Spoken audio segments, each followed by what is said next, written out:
আজকে বানাবো দুর্দান্ত স্বাদের একটা ডেজার্ট, আম শ্রীখণ্ড।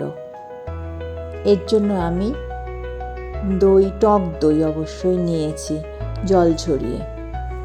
আমি 400 গ্রাম মতো দই ইউজ করছি এখানে। এবার আমি এর মধ্যে দেব পাউডার সুগার। এমনি চিনিও দিতে পারেন, কিন্তু আমি পাউডার সুগারটা আছে ইউজ করেছি। মোটামুটি 5-6 চামচ মতো আমি দিয়েছি। এবার এটা আমি খুব ভালোভাবে মিশিয়ে নেব।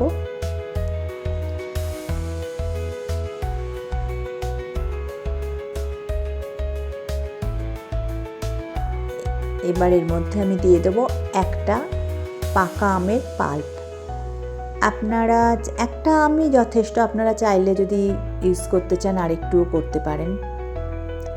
এবার এটাও আমি এর মধ্যে খুব ভালোভাবে মিশিয়ে নেব।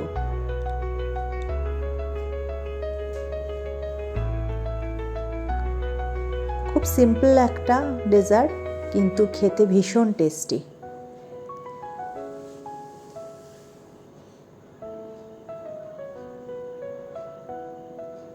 এবার এর মধ্যে দেব এলাচ গুঁড়ো, ছোট এলাচ গুঁড়ো।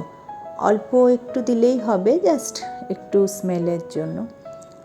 তারপর দেব এর মধ্যে আমি গ্রেট করা কাজু আর আমন্ড। এটাও ভালোভাবে মিশিয়ে নেব। ব্যাস রেডি আমাদের আম শ্রীখণ্ড। এবার গার্নিশ করব, আমের কুচি দেব একটু, আর দেব কাজু আর আমন্ড অল্প একটু ছড়িয়ে দেবো ওপরে।